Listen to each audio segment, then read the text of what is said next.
Hey guys, welcome to another video on the Inside Spurs channel. It's good to be back on a gloomy Monday afternoon. Not gloomy for Spurs, but gloomy in terms of weather. Just going to talk about, obviously, the weekend's performance. You know, obviously winning the first game of the weekend in the Premier League. It's always nice. It's always nice to be able to rest the rest of the weekend without worrying about Spurs' results. I'll go into the stats. I'm going to go into my sort of feelings about the performance. I'll go into sort of the player ratings that were given and maybe if I think something a bit differently. But let me know your thoughts on the the game this weekend in the comments. Always happy to sort of read other Spurs fans' thoughts and feelings. It's an indifferent time, maybe you could probably sum up with the performances right now. But yeah, I'll give my thoughts and feelings on that as well. So Wolves 1-0. So yeah, we got the 3 points. We kept another clean sheet. The first one of obviously the season. It wasn't comfortable though. It's the same with the Chelsea situation. We didn't play that well. First half, I mean, it's kind of ironic that we're 4 points from 6 games, obviously before the start of kick-off. You know, we had a really great end to the season. The first half performance was naff. To be frank, it was naff. And there was boos. The team was booed off by not everyone, but a certain section of fans. And, you know, if you're paying good money to go and watch these games, you want the performance to be good. You want us to be 2-0 up at half time and you know, not coasting, but, you know, being a really dominant team. And that wasn't the case. Wolves were much the better team. They had some pretty good opportunities. Although when I go through the stats, you'll be surprised by some of the stats.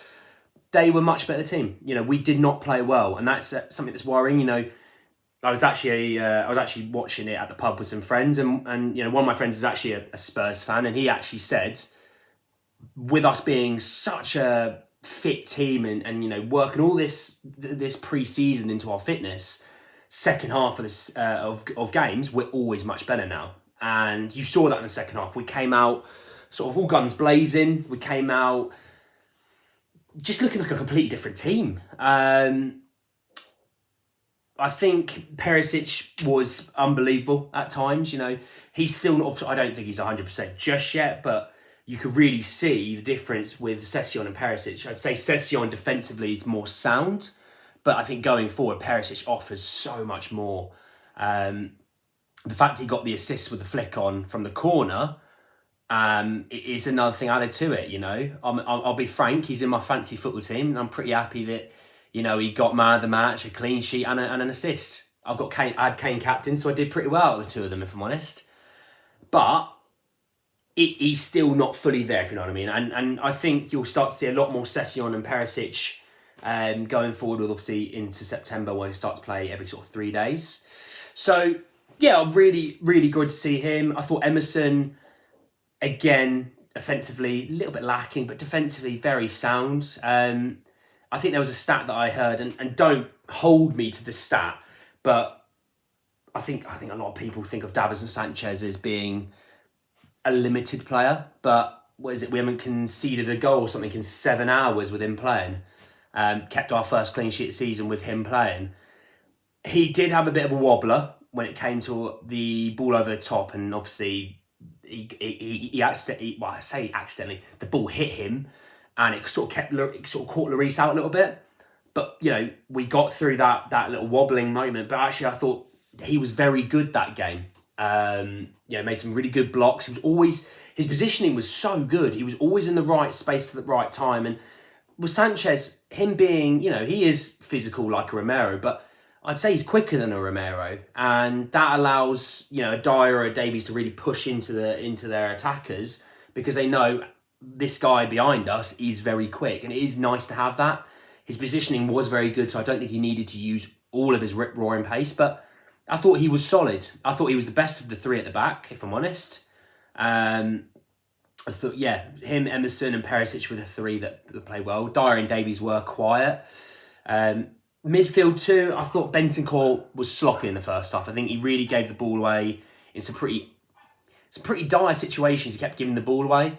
Then I thought in the second half, different player, from what he was in the first half, really offered some composure and some real leadership in the midfield to be able to take it out of difficult situations and get us moving further forward.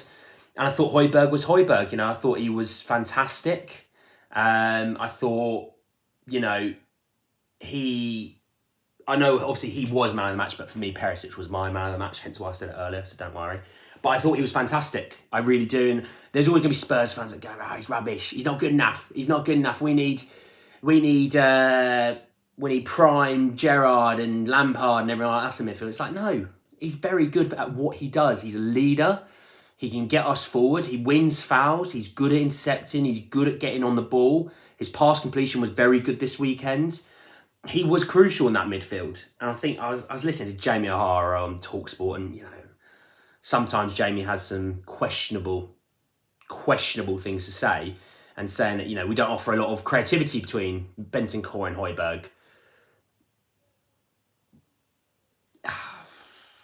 Mind blown by that. Now it's okay. We've only got the three guys with the most goals and assists between them this season in terms of contributions. They're 1, 2, and 3. From obviously when Kulusevski joined. So having a midfield two that don't create a lot of opportunities, it's always like the Moussa Dembele thing. It was never about goals and assists. It was about getting the ball to the guys that can go and do that, allowing them the freedom to play, and that's kind of what they do. And they work well together. The front three, I thought Kulusevski was good. Put a lot of good balls in. Obviously Kane hit the bar from one of them, but he was really lively. Caused Wolves' backline quite a bit of problems. Worked well with Emerson. I thought Emerson was getting some really good positions alongside him. I thought Kane looked solid, looked lively. His movement was great. He was winning a lot of headers. It was nice to see, actually. It's been a little while since Kane was winning a lot of headers, but it was causing the two centre-halves a lot of issues. And obviously he's got the goal, so fantastic. Great movement. If you see it, Collins is basically trying to hug him and get a cuddle out of him. Kane shifts one way. As Collins goes to go with him, Kane's shifted the other way. Hence why you see Collins caught up position and Kane's heading it in. Looked like an easy header, yeah. But his movement before that was brilliant. Really sold Collins on something that he might have been doing, but he didn't do. Elephant in the room is Son. Okay, yes, 2 weeks in a row, he's not played well. There are some Spurs fans that are saying, get him off, get Richarlison into the team from the start of next game. I'd say, look, that's very short term and that's very recency biased. What I would say is Son was the top goal scorer in the Premier League last year. His goals and assist contributions since Kulusevski joined in January, from February onwards, obviously, he's obviously in the top 3. A couple of bad games is a couple of bad games, I know. And Richarlison looks like a live wire and he looks very solid coming off the bench and everything like that. But this is one of the best players in the world, him and Kane, obviously, and they've got a brilliant link up. Obviously, Son's delivery into Perisic was flicked on for Kane's score as well. So in a pass to an assist, as they call it. Yes, he wasn't brilliant. His first touch let him down a lot. But just be careful what you ask for in that situation, okay? Players can have bad games. Bentancur didn't play that well against Chelsea. First half didn't play that well against Wolves. You get one or two things that go well for you, and all of a sudden, you're back in form and you're back doing your thing again, and that was Bentancur. I was watching Chelsea yesterday, and I thought, Conor Gallagher's really struggling. I was like, I'm not sure about this. Conor Gallagher's a great player. He's a great player that on his debut, his full 90-minute debut for Chelsea, away at Leeds when they weren't playing well, and Mendy's had a stinker, and the back line wasn't great, and they really need to get Reece James at right wing back. Not to say Loftus-Cheek didn't do well, but Reece James is one of the best right wing backs in the world, in my opinion. They need Fofana in there so they can allow Reece James to get further forward. But just hold on a little bit longer. He will come good. And I'd say in the next couple of games, Son will get you a couple of goals, sort of thing, right? But just to sort of go through the stats for the game and the player ratings that I've seen, you'll kind of get an idea as to how they play. So player ratings for the starting 11 was 7 for Lloris, 6 for Sanchez, which 7 for Dyer and Davies, which I didn't agree with. It should be the other way around, in my opinion. Emerson got a 6. Bentancur got a 7. Højbjerg got a 6. I don't know. This is from Sky Sports, by the way. Perisic got a 7, Kulusevski 7, Son 6, Kane 8. Off the bench, Richarlison got a 7, Basuma and Session both got 6s. What game were they watching? Because those stats do not line up the way it should be. Lloris, I don't actually think had a ton to do, in my opinion. I thought Lloris was probably a 6, because he just didn't, and you'll see when I read the stats out in a minute, he didn't have a ton to do. Sanchez was the best centre-half we had on the pitch. He should have been a 7. Dyer and Davies, if they were going to be 7s, then Sanchez absolutely has to be a 7, maybe a 7.5. I thought those two were more 6s, okay? Emerson was a 6. I can kind of see it to a degree, but defensively was sound. Going forward, yeah, lacked a little bit, but, you know, got on the ball, good energy, you know, really got us out of some difficult positions. So I'd find it hard to be any lower than a 6, that's for sure. He's definitely not lower than a 6, but I'd say he's maybe 6.5. Bentancur 7 was an interesting one for me. I thought he was a 6.5, okay? Especially Højbjerg being a 6. I don't get that. What is that about? He's man of the match, but you're voting him lower than his centre mid partner. So yeah, Sky Sports clearly showing lack of knowledge really there, in my opinion. Perisic got a 7. I'd probably say 7.5, maybe even 8. Defensively was actually fairly solid. Great going forward. Got the assist. Kulusevski 7, Son 6, Kane 8. Kane, yeah, fair enough. I don't mind the 8. Son, I think people will probably go, "Who's rubbish? Give him a 3." Probably 5.5. Maybe up to the 6 area. He did do a few good things, okay, got into good positions. If his first touch worked 10% better another day, probably would have had a couple of goals. So, Richarlison 7 off the bench. I don't mind that too much, if I'm honest. He was probably in the high 6s to the 7. Basuma and Session weren't obviously on for that long and didn't really impact the game that much. I think 6 is probably fair. But yeah, I think there's a few changes in there that I definitely would make. Looking at stats, there's a few things that stood out to me. So really quickly, Wolves had 51% possession to our 49. You know, Wolves having more possession than us at home doesn't look that good, in my opinion. It doesn't look that good at all. And I mean, there was 5 passes between the two teams. So it wasn't like they had all the ball, but we should be the one that has more possession at home against Wolves.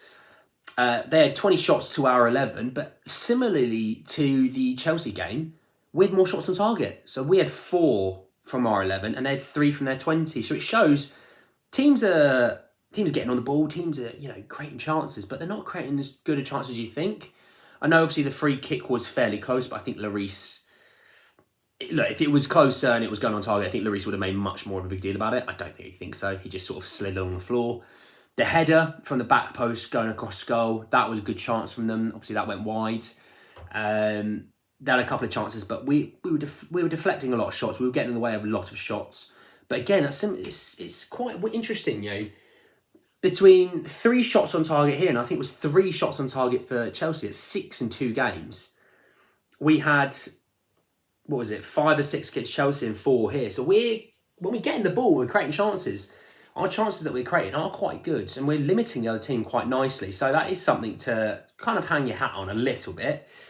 But, you know, I'd probably say those are your main stats, if I'm honest, okay? So, yeah, in my opinion, ratings are a little bit off. We didn't play that well, but you know what? We got the points. And when we lost to Southampton, we lost to Wolves last year, and we lost to Chelsea, you're saying, hey, look, there's 7 points you didn't have last year. You've got 7 points in your first 3 games from the games you didn't have last year. So that's brilliant, okay? Let's not worry too much about the table or anything like that. It's a bit early. I think you really worry about the table probably into November, December time. No one really cares right now. You know, we've played some intriguing games, to say the least. Chelsea's obviously a really difficult one. That's out of the way. And yeah, those 2 games, obviously, we lost last year as well. So 7 points from 9 is a good start. Good performance against Southampton. Not so great performance against Chelsea, but quite resilient. And obviously, good second half against Wolves to get to the points. So you can't moan about that. I think it will be interesting to see what we do from now on in the market. Obviously, there's only about 9 days left, something like that. We do look like we might need 1 or 2 more. There's 1 or 2 that are going to be leaving, which I'll cover in another video. Okay, so don't worry, because there's been some updates. But yeah, let me know your thoughts, guys. Like, comment, subscribe, all that jazz. Bell notification, because there'll be more and more videos coming. But yeah, let me know what you think. And yeah, 7 points from 9, not too bad. But anyway, I will see you all very, very soon.